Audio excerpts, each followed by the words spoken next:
কিভাবে থাকবে, মাদ্রাসা কিভাবে নির্মূল করা যায়। ইংরেজ সরকার 200 বছরে জীবন বাজি রেখে, চোখে চোখ রেখে সকল অপচেষ্টা বাস্তবায়ন করার চেষ্টা করেছে, ব্যর্থ হয়েছে, লেজ গুটিয়ে পালাতে বাধ্য হয়েছে। মাদ্রাসা তখনও কায়েম হয়েছে, আজও সে মাদ্রাসা বিদ্যমান আছে আপন মহিমায়। কিয়ামত পর্যন্ত তার শাখা সারা পৃথিবীতে শুধু বাড়বে আর বাড়বে। হাসদ হাসদ কি আগ में জ্বলতা রহে, আর তুমি হিংসা করো, তুমি হিংসার আগুনে জ্বলতে থাকো। মাদ্রাসা বন্ধ হবে না, মাদ্রাসা পিছনের দিকে যাবে না, মাদ্রাসা সামনের দিকে যাবে।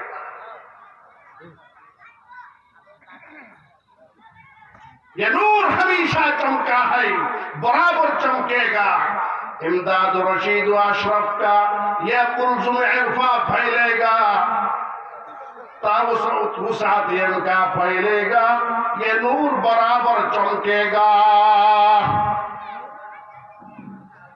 মাদ্রাসা শিক্ষা জাগতিক কোন শিক্ষা না, কোন মানুষের মেধা মস্তিষ্ক প্রসূত কোন সিলেবাস না।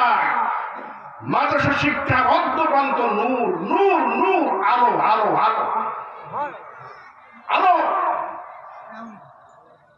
মাদ্রাসা শিক্ষা ছাড়া অন্ধকার, দিন শিক্ষা ব্যবস্থা ছাড়া পৃথিবী অন্ধকার, পৃথিবী জাহিলিয়াত।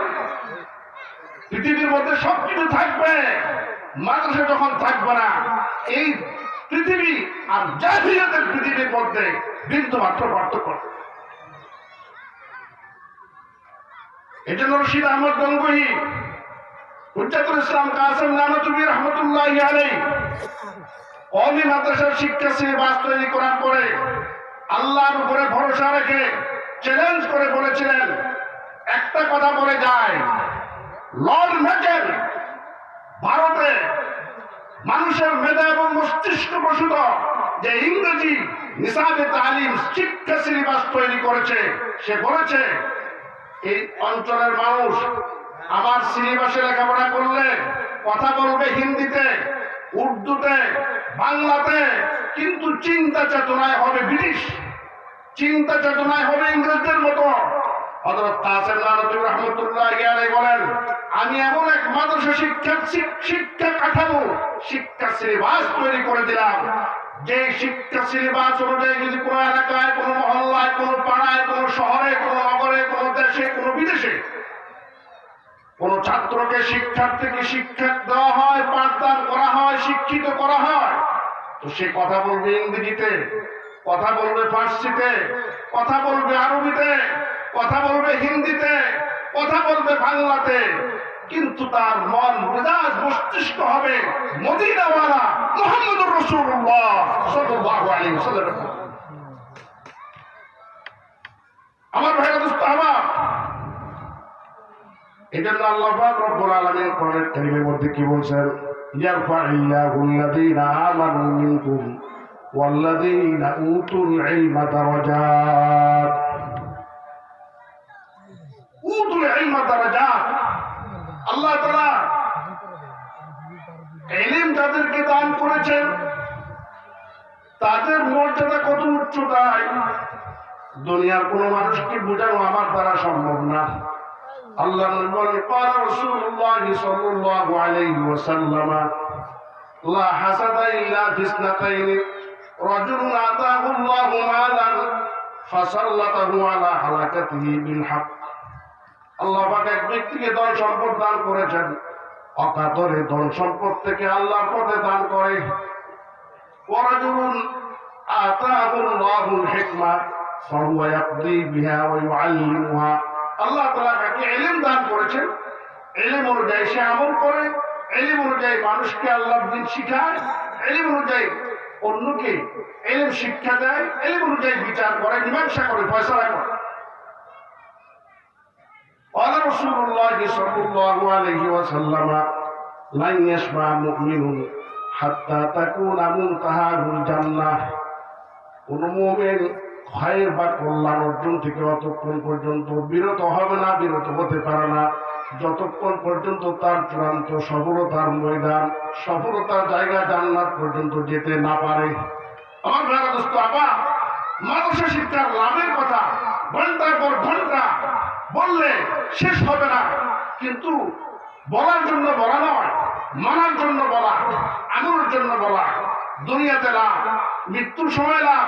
একটা কথা বলে যায়, মাদ্রাসা পড়লে, সত্যিকার আলেম হলে, এলম অনুযায়ী আমল করলে, নিঃশর্ত এবং নিঃস্বার্থভাবে দিনী প্রতিষ্ঠান করলে সবাই মহব্বত করে। মহব্বত করে না? আবার কিছু মানুষ ঘৃণাও করে। কিছু মানুষ কি করে? কেন ঘৃণা করে জানেন?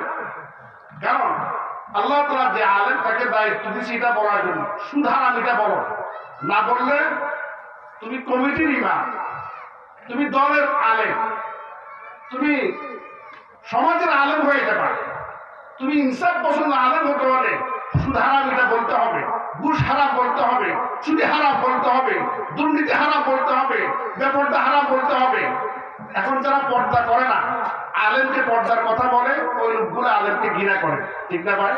যারা সুদ খায়, আলেমকে সুদের বিরুদ্ধে বলে, ওই সুদী লোকগুলো আলেমকে ঘৃণা করে। যারা ঘুষ খায়, ঘুষখোর আলেমকে ঘৃণা করে। হ্যাঁ, চুরি দুর্নীতির যারা পাহাড় করছে সম্পদের, সে আলেমকে ঘৃণা করে।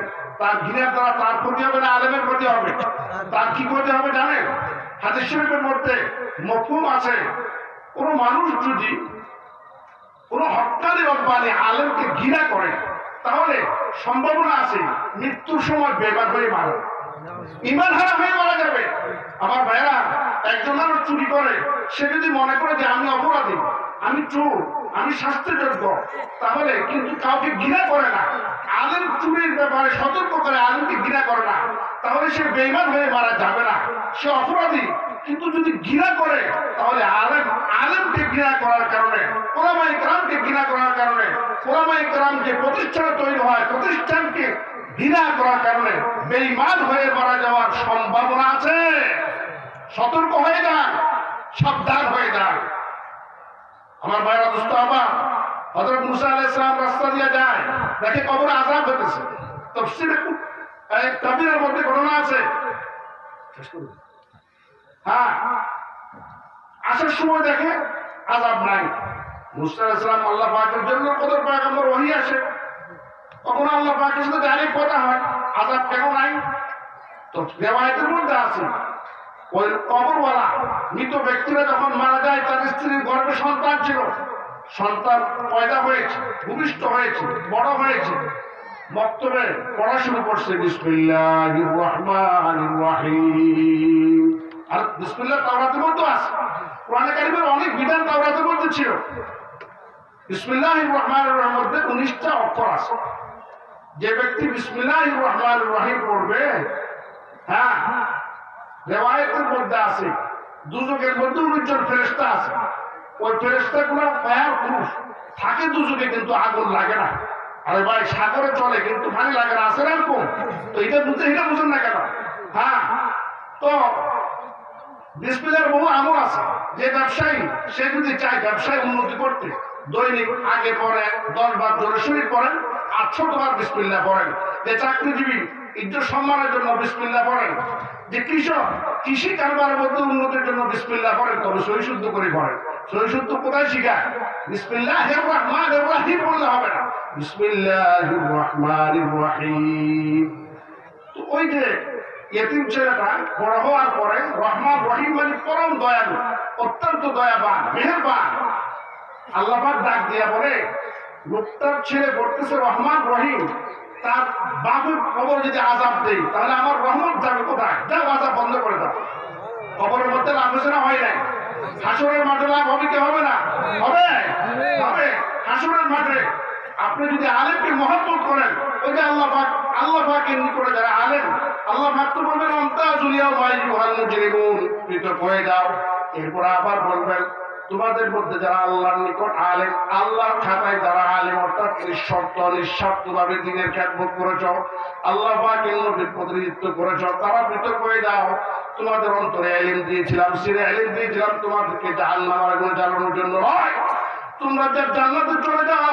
ওই তখন বলবে, ও উস্তাদ জি, আমি আপনাকে মহব্বত করতাম, ঘৃণা করি নাই, আমি তো আটকা পড়েছি, এখন আমার সুপারিশের ব্যবস্থা করেন।